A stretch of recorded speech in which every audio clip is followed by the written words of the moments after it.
Hello everyone. तो पिछले videos में हमने देखा था डेट पार्ट क्या होता है। इस वीडियोज़ में हम देखने वाले हैं काउंट। काउंट का अप्लाई अपने टेबल पे कैसे करेंगे और काउंट का यूज़ कैसे कर सकते हैं, ठीक है। तो सबसे पहले हम जानेंगे काउंट क्या होता है। The count functions returns the numbers of row the date match a specific creations, ठीक है।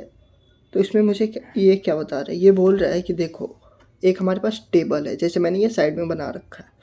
इसमें मुझे काउंट करना है कि कितने रो हैं, तो ये रो रिटर्न करेगा काउंट करके, ठीक है। यहाँ पे मैंने 8 रो बना रखा है, तो अगर मैं काउंट का यूज करता हूँ तो ये टोटल 8 रो काउंट करके मुझे रिटर्न करेगा, ठीक है। तो यहाँ पे मैंने सिंटेक्स दे रखा है, सेलेक्ट काउंट कॉलम नेम, किस कॉलम को काउंट करना है, from table name, where conditions, conditions भी लगा सकते हैं हम इसमें, ठीक है।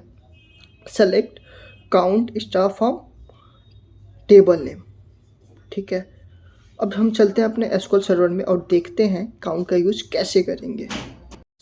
तो यहाँ पे एक मेरे पास डाटाबेस है। सबसे पहले उस डाटाबेस को देख लेता हूँ कौन से डाटाबेस को मुझे यूज करना है।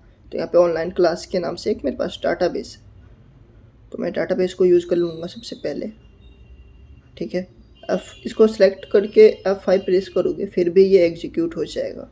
और यहाँ पे अपने टेबल को भी एग्जीक्यूट कर लेता हूँ मैं, स्टूडेंट डिटेल के नाम से। इसमें मल्टीपल्स रो हैं, यानी 36 रो हैं हमारे टेबल में, ठीक है। अब मुझे क्या करना है, इसको काउंट करना है काउंट का यूज करके कि कितने रो हैं हमारे टेबल में। लाइक आपके पास एक टेबल है, उसमें 1000, 1000 या फिर 10,000 रो हैं, तो आपको चेक करना है कि भाई मेरे टेबल में ना कितने रो हैं। तो आप ऐसे माउस स्क्रॉल करके तो देखोगे ही नहीं कि इतने रो हैं, तो आप एक ही काम कर सकते हो, आप काउंट का यूज़ कर सकते हो।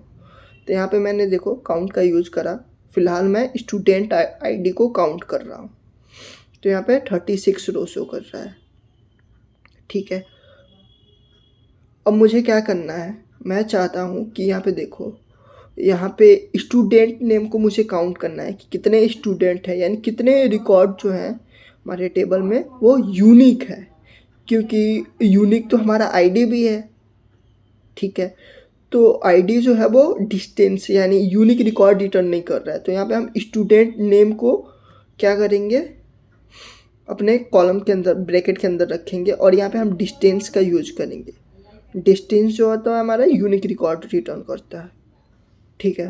तो यहाँ पे देखना, अभी जैसे मैं रन करूँगा इसमें से क्या 1-2 रिकॉर्ड कम कर देगा। क्यों? क्योंकि एक बंदे का नाम जो है वो मैच कर रहा था, मोहित राज के नाम से 2 स्टूडेंट थे हमारे टेबल में। तो यहाँ पे देखो, यहाँ पे 2 स्टूडेंट हैं मोहित राज के नाम से, ठीक है। तो ये क्या कर रहा है, ये एक रो कम कर दे रहा है, बोला कि भाई एक ही मोहित राज है तुम्हारे टेबल में, यानी डुप्लीकेट वैल्यू जो है वो शो नहीं कर रहा है। तो मैं क्या करता हूँ, एक और अपने टेबल से इसको चेंज कर देता हूँ, ठीक है।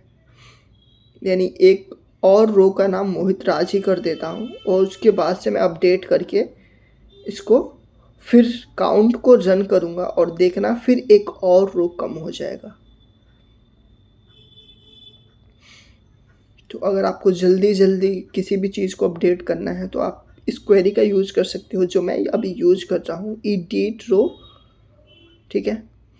और यहाँ पे मैं मोहित राज को कॉपी करूँगा और कंट्रोल वी कर दूँगा उसके ऊपर वाले में, या फिर टाइप ही कर दूँगा, टाइप ही कर देता हूँ, मोहित राज लिखते हो, ठीक है। अब इसको मैं सेव करूँगा। सेव करने के बाद यहाँ पे अब रन करूँगा और देखना फिर डिस्टेंस का मैं जो लाइन है उसको चलाऊँगा, डिस्टेंस वाली क्वेरी को, तो ये एक रो और कम कर देगा। ये देखो एक रो और कम कर दिया। क्यों? क्योंकि हमारा डिस्टेंस यूनिक रिकॉर्ड रिटर्न कर रहा है।